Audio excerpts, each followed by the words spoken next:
Suatu hari di pinggir sungai, Molly, seekor monyet kecil, biasa bermain. Terkadang ia sampai lupa waktu, dan hingga matahari terbenam, baru dia pulang. Ia suka bergelantungan di dahan yang satu ke dahan yang lain. Ia melompat-lompat dengan gembira. Begitu teriak Molly kegirangan. Molly memiliki teman, namanya Momo. Momo memiliki badan yang sangat besar, jauh lebih besar dari badan Molly. Namun sayang, gerakan Momo tidak selincah gerakan Molly. Jika Molly suka bergelantungan di atas pohon, Momo cukup berjalan di tanah dan memanjat pohon yang disukainya. Suatu hari, ada seekor buaya datang di pinggir sungai itu. Molly dan Momo menghampirinya. "Apa kabar buaya?" sapa Molly dan Momo. "Oh, aku baik-baik saja," jawab buaya. "Ada apa engkau datang ke sini?" tanya Momo menyelidik. "Oh, tidak ada apa-apa. Aku tidak punya maksud apa-apa. Aku ingin bermain bersama kalian," jawab buaya sedikit gugup. "Kalau begitu, kita bermain yuk," ajak Molly. "Bagaimana kalau kita menyeberang ke seberang? Di sana terdapat pemandangan yang indah. Apakah kamu tidak ingin melihatnya?" racun buaya. "Aduh, asik sekali. Bagaimana caranya aku bisa ke sana?" tanya Molly. "Gampang saja. Kamu tinggal naik ke punggungku. Aku akan mengantarmu melihat keindahan pemandangan sampai puas," jawab buaya.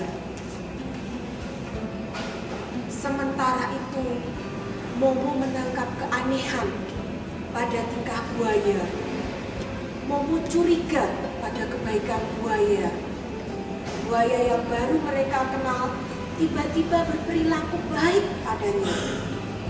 Momo belum sempat mengingatkan Molly, tapi buaya telah membawa Molly naik ke punggungnya dan berenang melihat pemandangan yang indah. "Aduh, aku terlambat. Semoga tidak terjadi apa-apa terhadap Molly," bisik hati Momo. Tak lama kemudian, buaya dan Molly telah sampai ke pinggir sungai. "Syukurlah kau selamat, Molly," kata Momo. "Ya, pemandangan di sana bagus-bagus. Apa Momo tidak ingin menyaksikannya?" kata Molly. "Ah, enggak. Aku cukup di sini saja," jawab Momo. "Ya sudah kalau begitu. Aku pulang ya," pamit buaya. "Ya, terima kasih." Sementara Momo hanya memandangi buaya dengan dingin.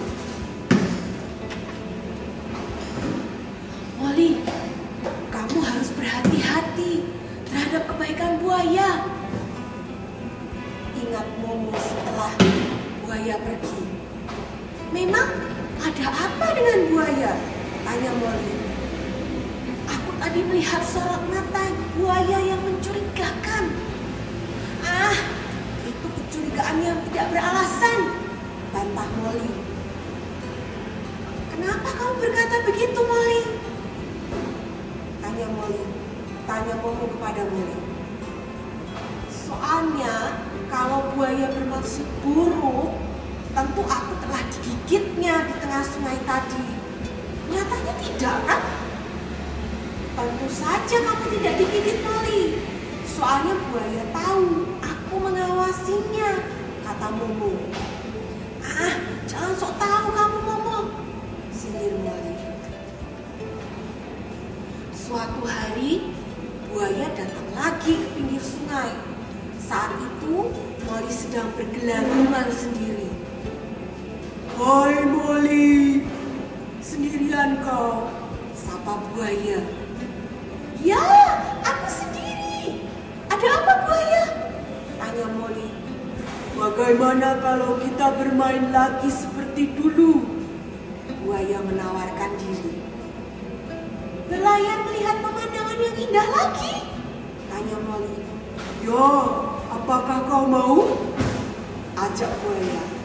Tentu, jawab Molly terus melompat ke punggung buaya.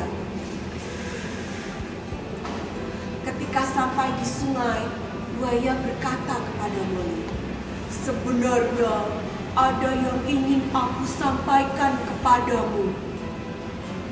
Sampaikanlah, aku ingin mendengarnya, jawab Molly. Begini, aku disuruh oleh Raja Buaya untuk mencari obat yang mujarab, kata buaya. Apakah Raja Buaya sedang sakit, teman? Tanya Molly. Bukan beliau. Yang sakit adalah istri Raja Buaya, jelas buaya. Lalu, apa obat mujarab yang beliau cari? Tanya Molly. Obat yang dicarinya adalah otak dan hati kera, jawab buaya sambil menyeringai. Hah? Otak dan hati kera? Kata Molly terkejut mendengar jawaban buaya. Ia pun tahu apa yang dimaksud buaya itu. Ia segera teringat kata-kata Momo agar berhati-hati atas kebaikan buaya. Dan ternyata kata-kata Momo itu benar. Keringat dingin keluar dari seluruh tubuhnya. Ia mulai berpikir bagaimana cara menyelamatkan diri.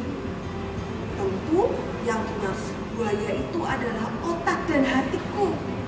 Ini berarti buaya akan membunuh diriku. Hati Molly ketakutan. Bagaimana Molly?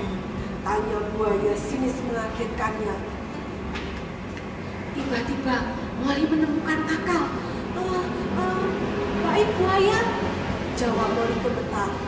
Nah, begitu dong, girang hati buaya.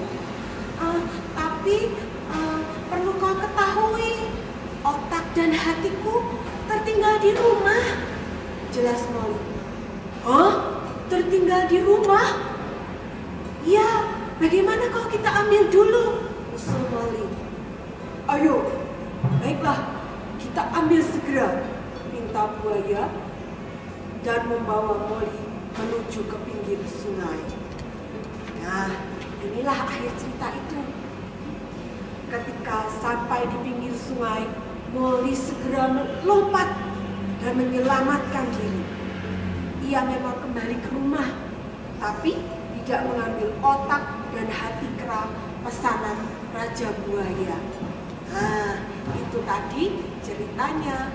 Anak-anak, jangan sampai kalian tertipu oleh tipu daya orang-orang yang belum kalian kenal. Sampai jumpa.